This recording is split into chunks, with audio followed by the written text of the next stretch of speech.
Saudações, hoje é o dia 18 de janeiro de 2023 e o tema desse vídeo tem a vantagem de não ser afetado pelos mais recentes acontecimentos, né? Porque houveram algumas revelações aí que alteram significativamente o modo como nós podemos entender os fatos que têm ocorrido. Por exemplo, surgiu uma informação nova sobre o cartão corporativo que altera aquilo que eu coloquei no vídeo anterior, né? Eu estava trabalhando com aquelas informações, embora eu tenha manifestado a minha desconfiança sobre a validade daquelas informações. E agora surgem informações bem diferentes. E nós estamos tendo agora, nesse exato momento, se não me engano, o depoimento do Anderson Torres, que pode ser bombástico, e uma série de outros fatores em andamento. Mas o fato é que o tema que eu vou tratar aqui não vai ser afetado por nada disso. E é aquele velho tema, a coisa mais importante que eu tenho a dizer, né, que vocês já devem ter cansados de ouvir, quem me acompanha há mais tempo, mas eu nunca vou me cansar de falar. Mas é porque agora ele aparece de uma forma bastante mais direta, né? Bastante mais dramática, a respeito da confusão perpétua e absolutamente inviabilizante das terminologias utilizadas. E eu vou focar especialmente na questão de esquerda, direita e democracia, e talvez um pouco também na questão do liberalismo, populismo. Mas bem, o ponto é que nós temos... Eu não estou falando de imbecis, eu estou falando de analistas de alto nível. Estou falando, por exemplo, da Lila Schwartz, que eu vi uma entrevista recente dela muito interessante. Estou falando do próprio professor Tiago Espíndola, ou do L'Oréal Rocha, que são analistas brilhantes, têm uma contribuição formidável para dar, mas sempre tropeçam tristemente quando chega a usar os termos esquerda e direita. O L'Oréal Rocha, por exemplo, mais excelente, recomendadíssimos os vídeos dele, mas ele, por exemplo, utiliza uma visão que eu acho que não faz sentido, como por exemplo dizer que os militares que estão no poder plutocrático brasileiro desde 1822, eles eram um grupo de direita fazendo política de esquerda. Eu acho que isso não faz nenhum sentido. Por exemplo, associar esquerda a estatismo, porque como é que você funciona essa gradação? Embora seja verdade que exista uma associação bastante aberta entre a presença maior do Estado e a esquerda, acontece que isso também acontece na direita, só que no sentido diferenciado. Sem contar que o extremo, que seria a extrema esquerda para alguns, que seria o comunismo, seria a ausência de Estado. Então é uma confusão total, não adianta usar essa terminologia. E diante de tudo isso nós temos visto o uso do conceito de extrema direita sendo exaustivamente repetido, né? Lembrando que quase todos eles diferenciam uma direita liberal de uma direita conservadora. Mas, curiosamente, todos eles ainda insistem na absolutamente falsa representação da realidade política ideológica como uma linha unidimensional que tem um centro e vai para a esquerda ou vai para a direita e que, como eu digo, impossibilita qualquer análise verdadeiramente clara e esclarecedora da nossa realidade. Basta citar, por exemplo, que se você entende o grau de diferença de uma direita liberal de uma direita conservadora, mesmo que você entenda que tem os liberais conservadores, os neocons no sentido geral, você já começa a perceber que você não consegue encaixar um aqui e outro ali. Você tem que abrir um leque, né, à direita, que, ou seja, é o que eu venho insistindo desde sempre. Você tem que dar uma outra linha para dar pelo menos uma bidimensionalidade a essa leitura. Mas a questão é que, num certo ponto, eu até entendo o uso do termo extrema-direita exatamente para a deficiência dessa terminologia. Então eles precisam criar um rótulo para conseguir identificar esses movimentos que estão lá. E aí eu entendo, o rótulo, por mais inadequado que seja, pelo menos identifica alguém. Você pelo menos consegue mais ou menos associar do que se trata.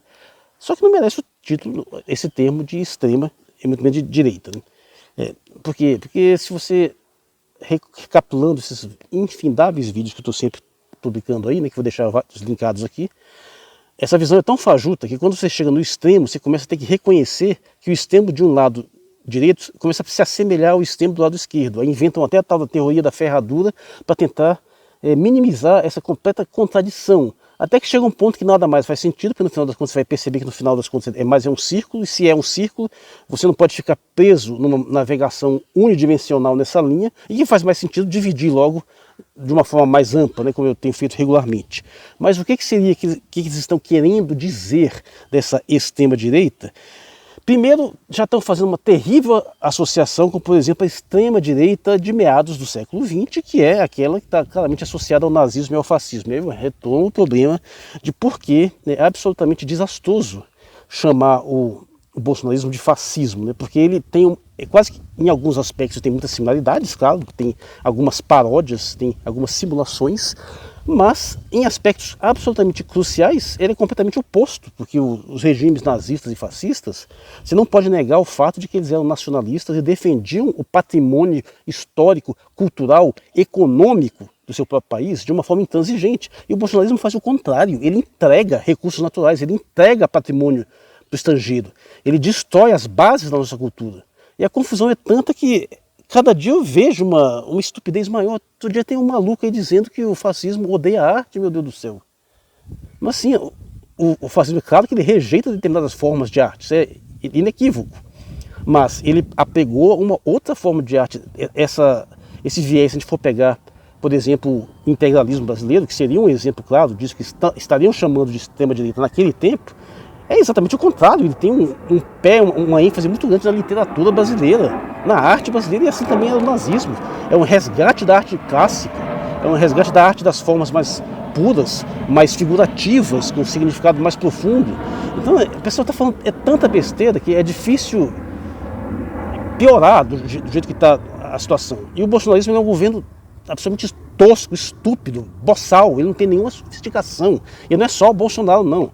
Toda a corja militar por trás dele, todo o alto empresariado por trás dele, todo o negócio são um bando de retardados mentais. Eles não entendem absolutamente nada de tradição brasileira, de história brasileira, de cultura brasileira. Pelo contrário, eu vou sempre bater naquela tecla que o Mourão disse pouco antes das eleições de 2018, que representa com perfeição a mentalidade dele, tanto que Deltan Dallagnol repetiu isso, que é aquele negócio de você destruir e ter ojeriza a todos os fundamentos da cultura brasileira, que se você pegar os 3 pilares étnicos, que são as populações indígenas que já estavam aqui, as populações europeias, especialmente ibéricas, que vieram para cá, e as populações africanas que foram trazidas à força para cá. São os 3 pilares que constituem a brasilidade. E o desgraçado deslegitima a tradição indígena porque são preguiçosos, a tradição negra porque são mitômanos, e a tradição europeia porque são corruptos. Essa é a visão dessa corja. O que eles têm para oferecer para o Brasil é a destruição do seu fundamento básico, é a entrega do Brasil ao estrangeiro, a submissão a uma cultura anômala, que é a cultura norte-americana. Isso não tem nada a ver com o que era a extrema-direita em meados do século XX, por mais problemas que ela viesse a ter, mas esse problema ela não tinha. Então, que raio que nós temos hoje, que eles estão chamando de extrema-direita, eles estão chamando de fascismo? Fascistoide pode ser, ou estão chamando de nazismo. Até as grotescas comparações que muita gente boa tem feito entre Bolsonaro e Hitler ou Mussolini são absolutamente péssimas, porque esses líderes totalitários que tinham antigamente, eles tinham lá uma série de problemas, mas se pegar um discurso deles é muito diferente do discurso do Bolsonaro. O Hitler é extremamente carismático, tem uma fala extremamente eloquente e conseguia aliar um conhecimento relativamente sofisticado da história, de cultura, com um discurso mais apropriado àquele momento, aquele discurso mais belicista, aquele discurso mais agressivo. Ele conseguia fazer essa associação. Sim, o Bolsonaro tem um discurso mais agressivo, mas é um discurso boçal, sem nenhum tipo de sofisticação, sem nenhum tipo de conhecimento subjacente, incapaz de fazer sequer uma analogia com algum elemento cultural tradicional. E comparado com o Mussolini, por exemplo, ele era visualmente era meio ridículo, até meio histriônico, todo teatral, umas poses assim meio bizarras, umas caras e bocas malucas, mas se você for pegar o conteúdo do discurso dele é muito diferente. Ele tem uma noção da tradição histórica italiana, coisa que Bolsonaro nunca vai ter parecido na vida. Sem lembrar que os dois são heróis de guerra. Os dois tiveram competência em combate comprovada. O Mussolini ganhou 3 duelos. O sujeito desafiava o cara para um duelo de espada, ele nunca matou ninguém, mas ele sempre derrotava o adversário. Como é que você compara uma criatura dessas com esse incompetente, esse portão, esse covarde, esse Bolsonaro? E veja só, isso fica soando até como um elogio esses filmes, mas porque, na minha sincera opinião, comparado com o Bolsonaro, esses sujeitos estão anos-luz à frente, apesar das atrocidades que eles fizeram, porque eles tinham competência para fazer as atrocidades. Bolsonaro tem a vontade de promover essas atrocidades, mas nem a competência ele tem. Então, sinceramente, é ofender essas figuras históricas comparando-as a Bolsonaro. Bolsonaro é completamente desqualificado. Ele é apenas aquele fantoche que foi colocado na frente para que forças mais ocultas, né, forças plutocráticas, avancem uma agenda que, no final das contas, é uma agenda ultraliberal, você pode chamar de neoliberal, é a agenda de entreguismo. Esses militares aí que dizem que um dia foram nacionalistas, permitido e apoiaram a entrega da Embraer para o estrangeiro, apoiaram a entrega da base de de Alcântara para o estrangeiro, está entregue, dado. Getúlio Vargas nunca faria isso, meu Deus do céu. Um integralista nunca faria isso. Um fascista, um nazista nunca faria isso. Os caras permitiram exercícios militares de tropas norte-americanas dentro da Amazônia. Isso é um negócio absolutamente grotesco. E o que eles são? São liberais. Infelizmente tem um outro problema que nós temos aí, é que é aquela falsa dicotomia de tem gente que acha que liberalismo é uma espécie de antítese de autoritarismo, né? E é o que eu vivo sempre insistindo em dizer que isso é totalmente falso. O liberalismo, primeiro, esquece o conceito de liberdade. É uma fajutice, já teve. E aí você vê o problema da questão histórica. Por exemplo, quando você fala que Dom Pedro II era um liberal, e era mesmo, é num contexto histórico completamente diferente. E aí você vê que sentido faz você tentar usar a terminologia esquerda e direita nesse ponto, porque os posicionamentos são completamente distintos. Estamos falando de uma época que sequer tinha surgido ainda, quer dizer, tinha surgido, mas não tinha ainda se espalhado, tinha se massificado, as doutrinas que viriam a caracterizar mais abertamente, que seriam a doutrina marxista, para você ver a estranheza que é você, por exemplo, aplicar tais categorias a eventos que aconteceram em 1822. Mas assim, havia um liberalismo, e esse liberalismo deixou de fazer sentido, havia um progressismo, esses termos todos sempre fizeram sentido, o conservadorismo, isso sempre faz sentido, apesar de que o sentido altera ao longo da história, mas ainda assim, pelo menos ele permite uma leitura um pouco mais sofisticada, um pouco mais aprimorada da situação. Mas a questão é que, sendo eles, na visão atual, ultraliberais, e aí tem gente que cai nessa tolice de achar que isso tem uma antagonização com o autoritarismo. Não, liberalismo, pelo menos desde os 60, 70 para cá, sempre foi extremamente autoritário. Eu lembro como foram votar as políticas mais liberais que já foram votadas nesse país, do governo Temer para cá, o aparato de segurança, de repressão é incomensuravelmente mais violento do que qualquer uma coisa que se viu antes. Lembra quando votar a PEC do teto? Um liberalismo puro, uma veia, absolutamente concentrado. Promoveram um aparato de repressão que não deixou nem a manifestação começar, já partiu uma cavalaria para cima. Um aparato de repressão que teria destruído essas manifestações aí do 8 de janeiro, que não estavam lá, né? Então o grau de autoritarismo desse liberalismo é brutal. Entenda bem, o que é o liberalismo hoje é a defesa apenas da maximização de liberdades dos já muito poderosos, que vão ficar mais poderosos ainda, vão ficar mais ricos ainda. Mas para a população é a destruição de todas as suas possibilidades de exercer a própria liberdade, porque é arrancar o dinheiro do sujeito, é arrancar o salário, é deixar ele sem emprego, é deixar ele sem seguridade, deixar sem aposentadoria, deixar sem saúde, sem nada, deixar tudo muito vazio. Que liberdade o infeliz vai poder ter no cenário desse, que é a mentalidade ultraliberal. E é a mentalidade do nosso comando militar, é a mentalidade do agronegócio, que apesar disso está sempre arrancando dinheiro do Estado. Eles têm essa mentalidade liberal para eles, mas o Estado tem que financiar todo o agronegócio e não dar lucro para o Brasil. Para quê? Para alimentar o brasileiro? Não, para mandar dinheiro, recursos para fora, para enriquecer uma casta de oligarcas, uma casta de coronéisinhos com mentalidade de senhor de engenho. E mesma coisa na nossa grande mídia, falando da demoníssima trindade, né, daquelas que ainda estão presentes lá no agronegócio, na grande mídia, e no sistema de exploração financeira, né? Que você pode usar o termo Faria Lima, né, por exemplo. Eu falo o mercado, né? O mercado que não está nem aí quando você promove uma quebradeira dessas aí, um mercado que não dá a mínima para mortes a rodo na pandemia, mas fica todo ofendidinho quando você fala em salvar crianças da fome. Esse tipo de corja que nós estamos lidando. Eles são extremamente autoritários. E você vê, eles estão tentando ditar as políticas.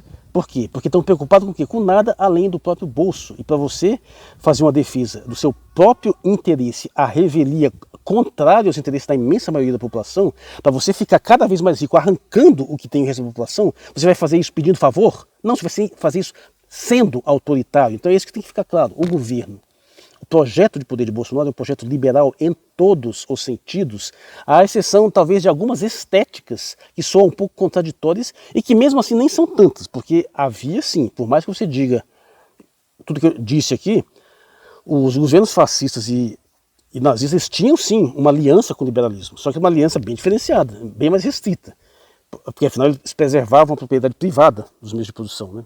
Eles eram privatistas, eles foram capitalistas, inequívocos. Só que eles tinham um grau de regulação, de autoridade sobre o mercado, sobre o setor financeiro, que aqui é o absoluto contrário, hein? Batendo sempre nessa tecla. A principal diferença entre esses entre, por exemplo, o fascismo e o liberalismo é que no fascismo o Estado manda no setor privado. E no liberalismo é o contrário, o setor privado que manda no Estado. Mas existe uma aliança nos dois casos. E essa diferença tem um impacto extremamente relevante em uma série de aspectos.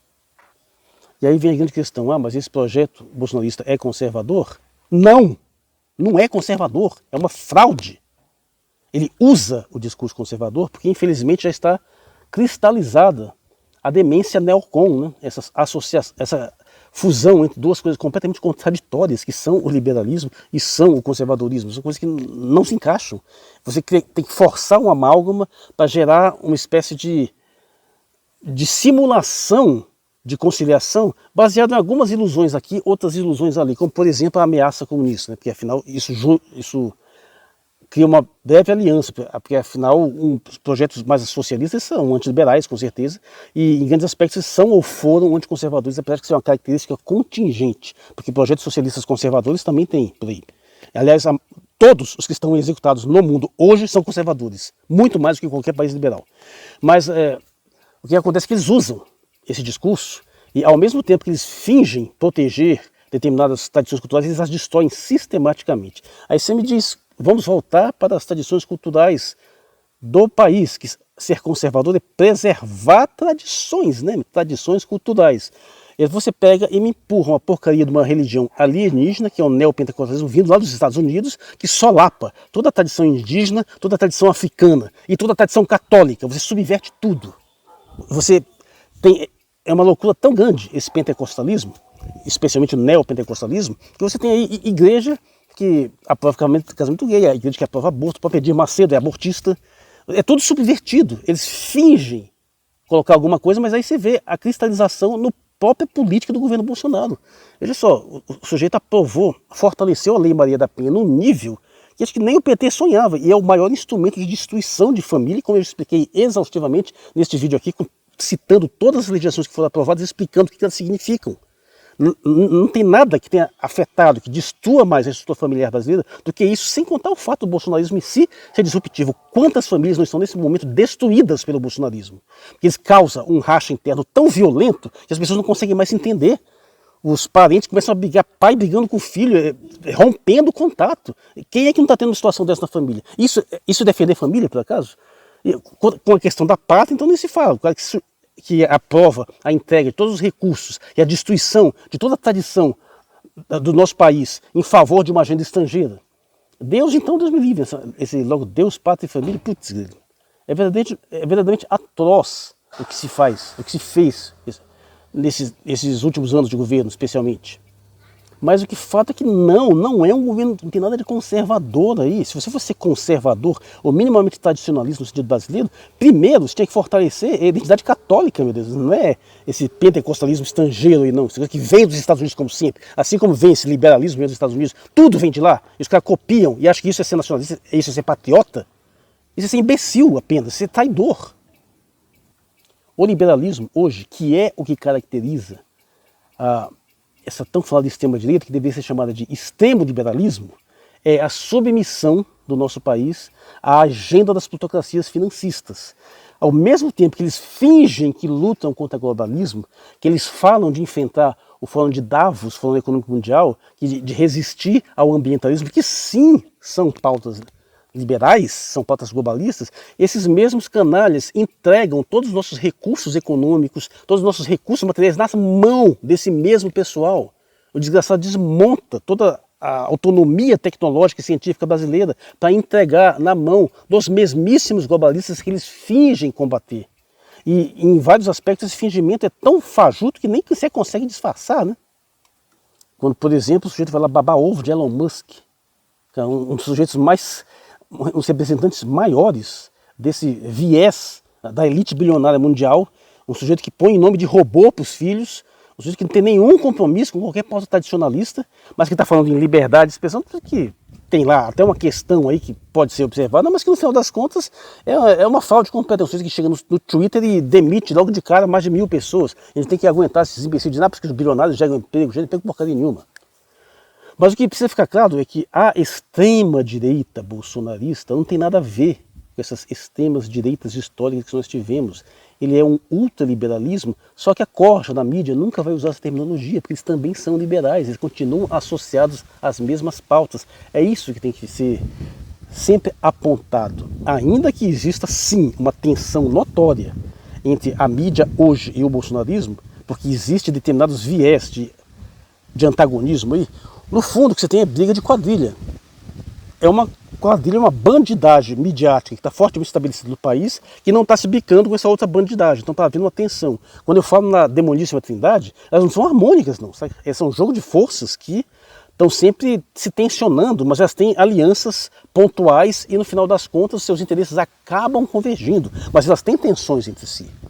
E é sempre bom apontar também que eu já falei várias vezes, em mais de uma ocasião, que toda trindade, no fundo, oculta um quarto elemento. Né? Isso está detalhado num vídeo meu que é exclusivo para membros, mas eu vou liberá-lo aqui por aquele mesmo esquema, ou por 24 horas, ou até atingir 100 visualizações, que é o vídeo onde eu falo sobre essa questão, que eu já toquei em outros assuntos, até já utilizei, mas esse vídeo é um pouco mais específico.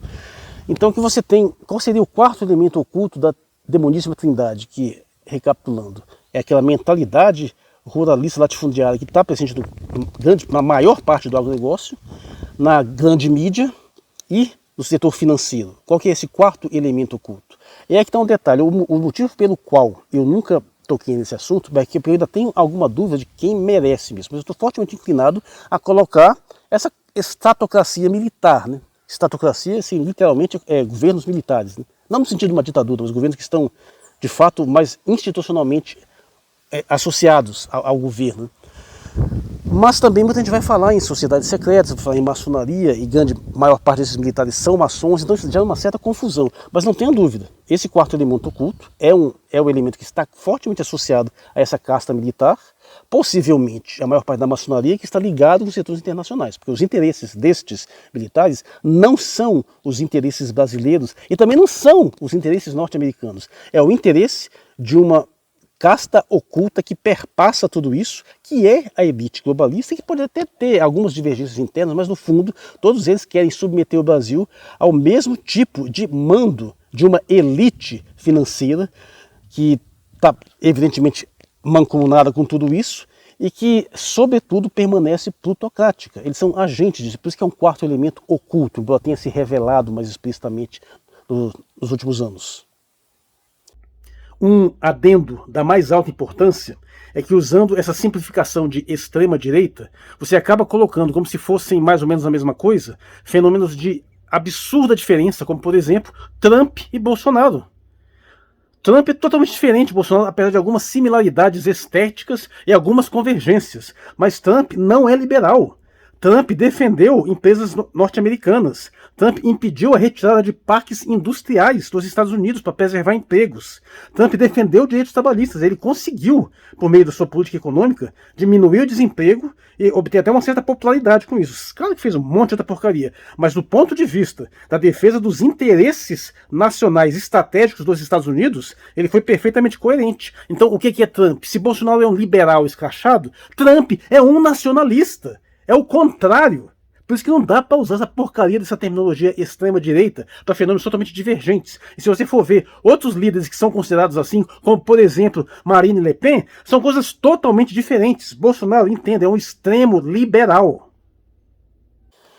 Retomando, todos eles falham miseravelmente em tentar analisar essa realidade no momento que usam a terminologia esquerda e direita. Eles conseguem até análises boas, mas no momento que está um desses termos, a situação bagunça toda, porque aí eles criam associações falsas e vão confundindo ainda mais o cenário. Isso a ponto de estar havendo uma discussão, por exemplo, se a nossa democracia está mais forte ou mais fraca. Tem gente discutindo isso. Aí eu vou dizer, não tem nem como discutir isso, porque da mesma forma que o pessoal não entende o que é esquerda e direita, também não sabe o que é democracia. O que é a demonstração clara, que eu citei várias vezes, que o pessoal não sabe o que é democracia, não tem nem nome. Se for perguntar, todo mundo vai dizer que democracia é o governo do povo. Está errado, obviamente errado, porque o demos não é povo, o demos é uma categoria específica de cidadãos em pleno gozo dos seus direitos civis, que é mais restrita que o povo. E efetivamente não é esse demos que governa. Esse demos apenas é uma democracia representativa que elege uma categoria ainda mais restrita de cidadãos que vão de fato exercer diretamente o governo. Então são dois níveis de falsificação aí, que se você insistir na baboseira de que democracia é o governo do povo, você acaba fazendo o quê? Dando razão ao bolsonarismo. A partir do momento que você invade o Congresso e quer jogar aquela população, daquele poder popular, direto popular, entre aspas, né, porque é uma minoria, onde você, por exemplo, qualquer membros aí do povo poderiam até fazer uma decisão conjunta, né, inclusive foragidos da justiça, inclusive condenados, inclusive menores de idade, inclusive retardados mentais, né, que aliás é o caso da maioria. Aí sim você tem uma representação mais direta do que seria uma democracia, um governo diretamente exercido pelo povo nesse sentido, né, nesse sentido distorcido. Mas só que não é isso, democracia não é isso. Nós temos, na verdade, um Estado democrático de direito. Claro, isso é o termo mais correto. E quando se usa esse termo, a situação melhora um pouco. E ele está mais forte ou mais fraco? Claro que está mais fraco. Só que não está mais fraco por causa dessa invasão. Ele já está mais fraco desde sempre. A partir do momento que você simplesmente solapa a base desse sistema, que são as eleições livres. E como é que o sujeito pode fazer escolhas livres se ele está sobrecarregado de informações falsas? Já começa por aí. Se o sistema é fortemente influenciado por poderes econômicos, que mesmo você tentando remover o financiamento privado de campanha, você não conseguiu remover totalmente, porque o sujeito pode fazer doações por pessoa física, mas ainda assim tem a participação de grandes órgãos de mídia influenciando os rumos eleitorais.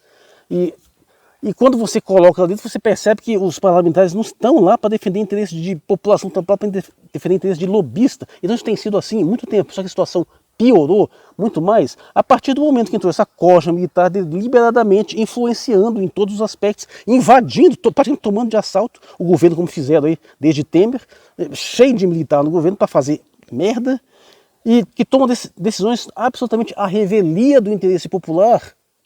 Então nossa democracia está enfraquecida há muito tempo e não melhorou nesses últimos anos, está cada vez mais fraca. Pode ter um momento de recuperação? Pode. Pode ter um fortalecimento do nosso Estado democrático de direito daqui para frente? Pode. Mas eu tenho poucos motivos para estar otimista nesse sentido. Então, respondendo à pergunta mais direta, se a democracia, assim, entre aspas, sai fortalecida ou enfraquecida, é óbvio que sai cada vez mais fraca. Até porque nós vimos o que significou essa última eleição, nesse racha brutal de quase empate técnico. Isso necessariamente é enfraquecer, porque é dividir uma população. E como uma população dividida, como uma população lutando entre si, pode ser livre ou pode sequer ser soberana, se seu principal inimigo não são as grandes questões econômicas, não são as grandes questões políticas, não são os desafios nacionais, o seu principal inimigo é o outro, é o seu próprio povo, é o seu próprio irmão, é a sua própria família. Em que sentido isso pode fortalecer o que quer que seja? Nossa sociedade está cada vez mais fragmentada, cada vez mais fraca, cada vez mais vulnerável à manipulação de uma pequena elite, isso assim, muito mais unida, muito mais capaz de se organizar e impor sua própria vontade. É aquela obviedade, se a união faz a força, a desunião faz a fraqueza. É uma das coisas mais simplórias, mas mais verdadeiras que se tem. E nós estamos terrivelmente desunidos, talvez esteja um momento de estabelecer algum grau de união, mas nós sabemos muito bem o quão frágil é isso. Nós sabemos muito bem o quão frágil é essa aliança Lula-Alckmin. Essa aliança temporária entre Globo e o governo, que ainda já começou a bater no governo por bobagem, já começou a reclamar de uma série de setores ali. Então, não, nós está de mal a pior, nosso sistema está de mal a pior, e não é de hoje. Por fim, algumas palavras sobre o populismo, né, porque eu estou cada vez mais inclinado a utilizar mais o conceito de populismo para me referir àquela quarta dimensão política que mais atende aos interesses da população em relação ao progressismo, ao liberalismo e ao conservadorismo. Então seria o quarto elemento, seria o populismo. Né? Mas como sendo assim, uma das coisas que mais me deixa inclinado a isso é perceber que se esse termo tem o maior potencial de representar legitimamente os interesses do povo, então é óbvio que ele vai ser brutalmente atacado. Ele é repudiado sistematicamente e tem gente que considera Bolsonaro um governo populista. Sim, ele tenta ser populista, mas eu acho que tem que ter, se não é uma diferença qualitativa, é pelo menos brutalmente quantitativa, porque Bolsonaro nunca teve apoio da maioria da população, isso fique claro. Mesmo a eleição que ele ganhou, é um recorte tal de um eleitorado que se você fazer as contas, é tipo, no máximo, 1/3 da população. E é muito estranho falar em populismo quando você tem o apoio de apenas de uma parte da população e é detestado pela outra. Então, que sentido ser populista? Você teria que ter o apoio da maioria, pelo menos a maioria absoluta. Isso Lula já teve. Lula já teve aprovação de 80%. Lula foi eleito por 2/3 do colégio eleitoral em certa ocasião, nas ocasiões em que foi eleito. Então ele já teve uma aprovação popular ampla, um amplo reconhecimento. Bolsonaro nunca teve. Bolsonaro nunca teve o mesmo índice de aprovação popular que Lula já teve durante muito tempo. E o pessoal vai chamar isso de populismo, sendo que ele é contrário aos interesses da população, tanto no sentido econômico como no sentido cultural, favorece os interesses de uma pequena panela, um pouco mais elitista, né, porque isso é outra coisa inquestionável também. O bolsonarismo ele é mais popular da classe média para cima, ele é menos popular nas classes mais baixas, então é extremamente frágil você usar a terminologia populista para isso aí, né? Mas assim, se o pessoal não sabe o que é esquerda, não sabe o que é direita, não sabe o que é liberalismo, não sabe o que é conservadorismo, não sabe o que é fácil, não sabe, como é que vai saber alguma coisa, meu Deus do céu? Nós estamos diante de uma discussão infindável de pessoas que não sabem o que estão dizendo. E mesmo quando são analistas brilhantes, que entendem o que está acontecendo, na hora de traduzir isso para a população, estragam tudo usando terminologias fajutas. Que eu me lembre de analistas de grande projeção, só esses que estão mais associados à geopolítica, como Pepe Escobar, como até o pessoal da Nova Resistência, tem um pouco mais de percepção disso, mas também tem cometido muitas, a meu ver, algumas posturas extremamente imprecisas, extremamente confusas. Eu acho que deu uma piorada recentemente, mas fora esses, tá difícil ver alguém que faça uma análise que realmente esclarecedora, que realmente ajude a compreender as coisas, afora esse pessoal, como Pierre Leiner, né, com o pessoal Rogério do Talibã. Esses têm uma visão um pouco melhor, né? Mas até eles às vezes são muito específicos, são muito especialistas em determinadas áreas, então tá faltando uma visão um pouco mais abrangente. E o Pepe Escobar, infelizmente, é mais focado na questão internacional. Então, ele, por exemplo, publicou um texto recente sobre a participação da CIA nesses protestos aí, que é relevante, mas eu acho que não faz tanta diferença para você entender melhor o fenômeno organicamente aqui dentro, porque por mais que tenha sido vítima de manipulação, tem que ter o que manipular, né? Mas bom, a partir de meia hora nesse vídeo, nem queria que ele ficasse tão grande, é apenas umas reflexões pessoais que, se a gente não entender melhor a terminologia, mesmo que você tenha que usar nomenclaturas falsas, tu pensando nelas o tempo todo, mas pelo menos tentar se esforçar para entender melhor do que você está falando. Se não entender isso melhor, não tem jeito, não tem como a gente reverter esse processo de degeneração, e não é só por causa do bolsonarismo, por uma série de outros fatores também. O bolsonarismo continua sendo um elemento que precisa de muitas análises, eu já fiz várias aqui, mas é um fenômeno muito complexo, tem que ser analisado com muito mais cuidado, e a gente vai ter que continuar analisando isso por muito tempo, como é que chegou a essa situação, e nós precisamos achar uma saída para esse buraco, esse lamaçal que a gente se meteu. Essa saída não vai vir enquanto o pessoal continuar tropeçando na terminologia básica, os termos básicos, continuar utilizando os referenciais cada vez confusos, continuar basicamente adjetivando substantivos. Isso aí a gente não vai a lugar nenhum com isso. Mas é isso, eu sou o Marcos Valério XR, no dia 18 de janeiro de 2023. Muito obrigado por sua atenção.